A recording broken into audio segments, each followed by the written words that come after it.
Hello hi, मी पूजा नवीन एका ब्लॉगमध्ये तुमचं सर्वांचं स्वागत करते. कशा आहात? मजेत ना? तर आज आपण बनवणार आहोत लिंबाचं लोणचं. तर लिंबाचं लोणचं आपण मसालावालं नाही बनवणार आहोत, आपण बनवणार आहोत उपवासाचं लोणचं बनवणार आहोत.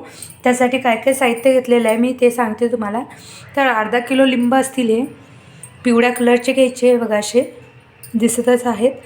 आणि सगळे लिंब मी कट करून घेतले, एकाच्या 8 फाका करून घेतलेल्या आहेत. आणि 3 लिंब साईडला काढून घेतले अर्धे करून, एकाचे अर्धे असे 2 काप करून ते रसासाठी लागणार आहेत. आणि एका लिंबाचे असे 8 काप करून घ्यायचे. आणि हे बघा साईडला मी सगळ्या बिया काढून घेतलेल्या आहेत चाकूनी. तर बिया आपल्याला लोणच्यात घालायच्या नाही. तर अर्धा किलो लिंबामध्ये छोटी 1 वाटी बिया निघाल्या आहेत. तर बिया टाकल्या ना की लोणचं कडसळ होते, त्याच्यामुळे आपल्याला बिया वापरायच्या नाही आहेत. तर बिया सगळ्या काढून घ्यायच्या. बिया सगळ्या काढल्यानंतर आहे ना, आपल्याला आधीच लिंब आणखी एक सांगणार आहे की लिंब आधीच आपल्याला वॉश करून घ्यायचे आहेत, नंतर वॉश करायचे नाही आहेत कट केल्यानंतर. तर आधीच वॉश करून घ्या आणि नंतर करू नका. तर एखादी बी राहतेच, हे बघा. तर बी आपल्याला सहसा करून जाऊ द्यायची नाही आहे. का होते, लोणचं आहे ना करसड होतं. तर त्यासाठी पुढे साहित्य काय काय लागणार आहे. तर या चम्मचने मी मेजरमेंट घेतलेलं आहे. तर 1 चम्मच जिरा, अख्खं जिरं घेतलेलं आहे. जर तुम्ही उपवासाला जिरं खात नसाल तर नका टाकू, पण आमच्या इकडे गावाकडे विदर्भात तिकडे शेगाव खामगाव साईडला जिरं उपवासाला वापरतात. संत गजानन महाराजच्या मंदिरात पण खिचडीत जिरं असते, आणि तेव्हापासून आम्ही पण जिरं उपवासाला खातो. तर इथं याच चम्मचने 2 चम्मच एवढी मिरची पावडर घेतलेली आहे, लाल मिरची पावडर, आणि 2 वाट्या साखर. तर आता अर्धा किलो लिंब आहे, तर मिनिमम तुम्ही पावशेर तरी साखर टाकाच, जर जास्त गोड अशी हवं असेल तर, आणि जास्त टाकलं तरी चालते. तर इथं कढई ठेवलेली आहे, मी गॅस चालू करते.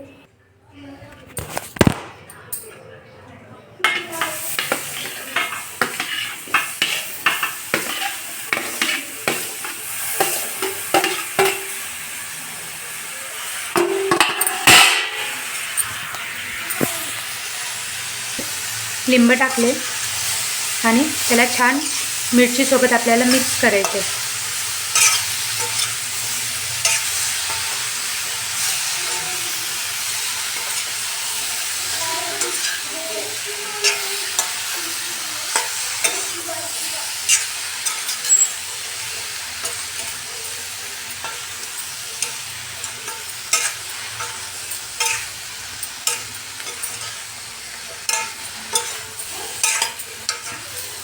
आणि तसं पण जेवणात म्हणतात लिंबू खाल्लंच पाहिजे.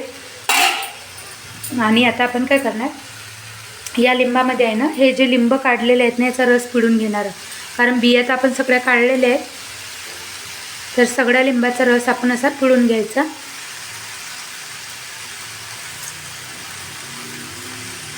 तर एका वाटीत मी रस काढून घेतलेला आहे. का होते, बिया असतात ना त्याच्यामुळे, बिया नको पडायला म्हणून. आणि छान आता मिक्स करून घेऊया आपण.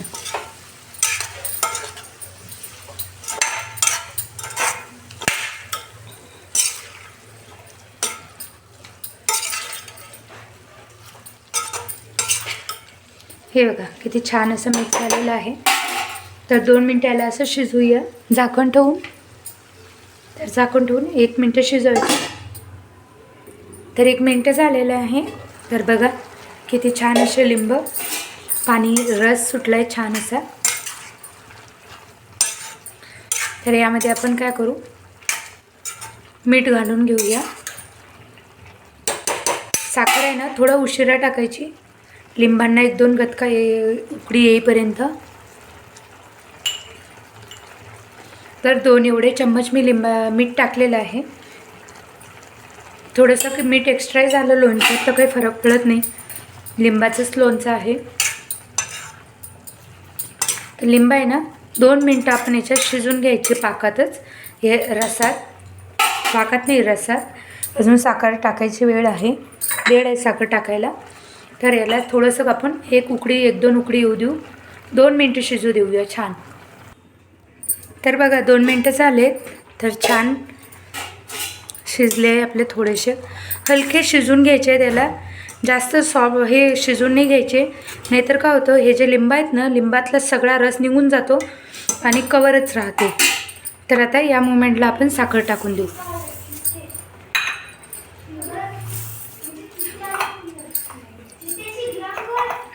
शू आले मी थांब. तर बघा मुलं आहे ना लय बदमाश आहेत आमचे. तर याच्यात साखर टाकलेलं आहे.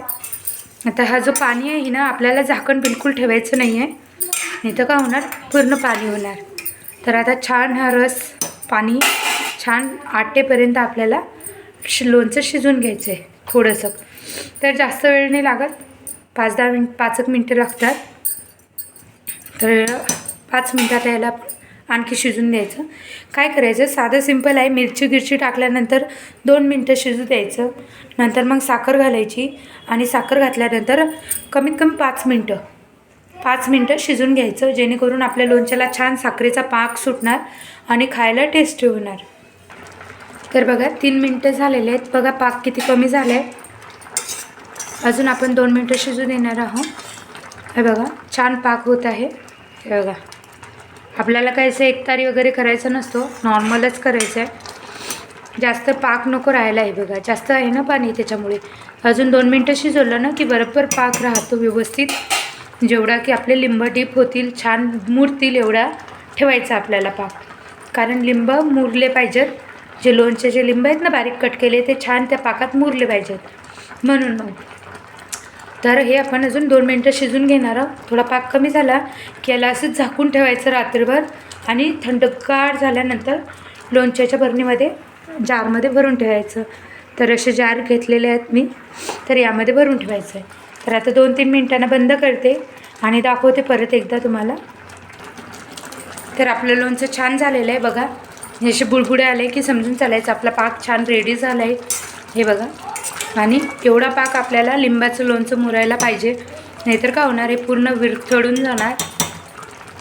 तर असं छान लोणचं रेडी आहे. हे बघा गॅस केला आहे बंद. तर बघा गॅस बंद झाला आहे.